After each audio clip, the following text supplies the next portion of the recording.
बिस्मिल्लाहिर्रहमानिर्रहीम, अस्सलामुअलैकुम। मैं हूं मोहम्मद उमर और आप बिता रहे हैं quality time with Umar. Video के आगाज़ से कबल आपसे गुजारिश कि वीडियो को लाइक कीजिए, शेयर कीजिए, चैनल को सब्सक्राइब कीजिए और इस खुशी के मौके पर बेल आइकन पर भी क्लिक कर दीजिए। मतलब जिस तरह से चाहें सेलिब्रेट करें इस खुशी को। बहुत बहुत मुबारकबाद आपके लिए अरशद नदीम की इस कामयाबी पर जो कि उन्होंने हासिल की है पेरिस ओलंपिक्स में और पाकिस्तान का नाम रोशन किया है, पाकिस्तान के परचम को सरबुलंद किया है अरशद नदीम ने। यानी कि मियाँ चुनू का एक नौजवान, एक छोटे से शहर से ताल्लुक़ रखने वाले एक मजदूर के बेटे ने वो कर दिखाया है जो बड़े बड़े न कर पाए।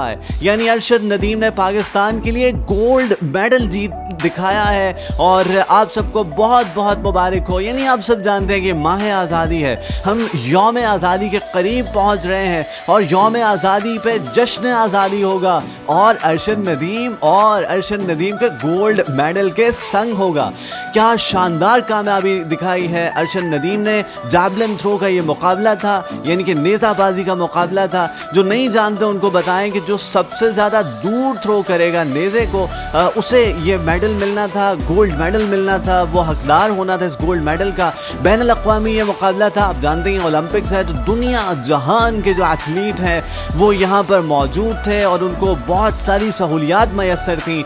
ना जाने कौन कौन सी प्रैक्टिस कर कर आए थे और एक हमारा ये नौजवान कि जिसके पास इतने ज़्यादा वसाइल नहीं थे उसके बावजूद अरशद नदीम ने ये कामयाबी दिखाई है। इससे पहले पाकिस्तान ने 1992 में मेडल जीता था ओलंपिक्स में। यानी 1992 में जब पाकिस्तान ने वर्ल्ड कप जीता था तभी पाकिस्तान ने ओलंपिक्स में मेडल जीता था, हॉकी में जीता था, लेकिन वो एक टीम मेडल था। अगर हम इंडिविजुअल मेडल की बात करें तो हमें 1988 में जाना पड़ेगा जब हसन खान ने बॉक्सिंग में मेडल जीता था। मज़े की बात बताऊं, हमने जो आखिरी मेडल्स जीते थे वो बॉक्सिंग में और रेसलिंग में जीते थे अगर मैं इंडिविजुअल की बात करूं, और इसमें तो हमारा ना कोई रेसलर था ना ही कोई बॉक्सर था। यहाँ से अंदाज़ा लगाएंगे कितने संजीदा हैं हम ओलंपिक्स को लेकर। लेकिन उसके बावजूद अरशद नदीम ने कामयाबी दिखाई है। यानी कि कमोबेश 32 साल के बाद पाकिस्तान के पास मेडल आया है ओलंपिक्स का। और अगर हम इंडिविजुअल मेडल की बात करें तो फिर 34 साल हो जाएंगे और अगर हम बात करें गोल्ड मेडल की तो लगभग 40 साल के बाद, यानी 40 साल के बाद पाकिस्तान ने गोल्ड मेडल हासिल किया है। तो बहुत ज़बरदस्त अरशद नदीम, आप छा गए हैं। आपने क्या ज़बरदस्त खेल दिखाया है और हम सब के एतमाद पर पूरा उतरे हैं। और सबसे मज़े की बात कि भारत के नीरज चोपड़ा को आपने शिकस्त दी है। यानी अरशद नदीम जो है वो इंजरी से कम बैक कर रहे थे, ज़्यादा तवक्कुआत इनसे थी नहीं। जब पहली थ्रो करने के लिए आए तो फाउल हो गया, जबकि दूसरी थ्रो करने के लिए आए तो उससे पहले बड़ी अच्छी थ्रोज हो चुकी थी, 86 मीटर की, 88 मीटर की। अंडर प्रेशर थे अरशद नदीम, लेकिन उसके बाद अरशद नदीम ने वो कर दिखाया जो उन्होंने आज तक जिंदगी में नहीं किया था, यानी प्रेशर मैच में, यानी फाइनल में, और अपना कैरियर बेस्ट 92.97। वैसे 92 का नंबर हमारे लिए ज़्यादा ही खुशकिस्मत है।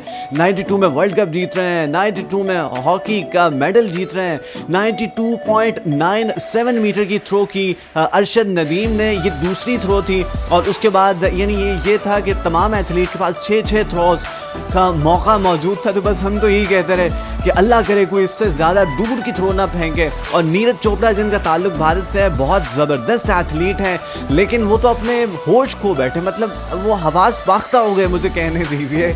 अरशद नदीम की ये थ्रो देखकर उनकी आंखें फटी रह गई। यानी एक थ्रो उन्होंने बहुत अच्छी की 89.45 मीटर की, लेकिन उसके बाद वो थ्रो फेंकते थे तो फाउल हो जाता था, कभी वो करीब में ही गिर जाती थी। तो बहुत परेशान हमें दिखाई दिया नीरज चोपड़ा, लेकिन उसके बावजूद उन्होंने सिल्वर मेडल ज़रूर हासिल किया है। अरशद नदीम, आपने इन मुश्किल हालात में हमें जो खुशी दी है, हम सब आपके एहसानमंद हैं। यानी कल पूरी कौम जो है, यानी 8 और 9 अगस्त की दरमियानी शब पूरी कौम यकजा होकर और अरशद नदीम के लिए दुआओं के लिए हाथ उठाए बैठी थी। भले उनका ताल्लुक किसी भी शोबा से हो, यानी स्पोर्ट्स ब्रॉडकास्टर हैं, क्रिकेट ब्रॉडकास्टर हैं ज़ैनब अब्बास, उनके ट्वीट्स मौजूद हैं, वो भी इस मुकाबले को फॉलो कर रही थी। इसके अलावा आगे बढ़े तो एक और क्रिकेट कमेंटेटर हैं और पाकिस्तानी वुमेन क्रिकेट टीम की कोच भी रही हैं, प्लेयर भी रही हैं, उरूज मुमताज़, वो भी इस मुकाबले को फॉलो कर रही थी। और इसके अलावा आगे बढ़े तो पाकिस्तानी वुमेन क्रिकेट टीम की साबिक कप्तान सना मीर देख रही थी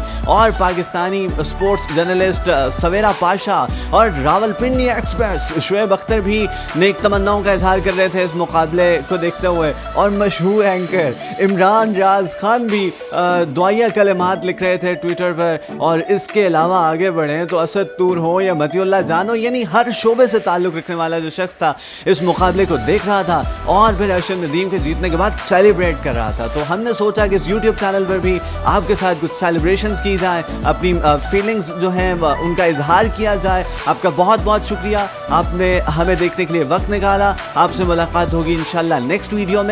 तब तक आप अपना और अपने पास बसने वालों का बहुत सा ख्याल रखिएगा। दुआओं में मुझे और इस यूट्यूब चैनल को याद रखिएगा। अल्लाह हाफिज़। रब सोने के हवाले। पाकिस्तान जिंदाबाद।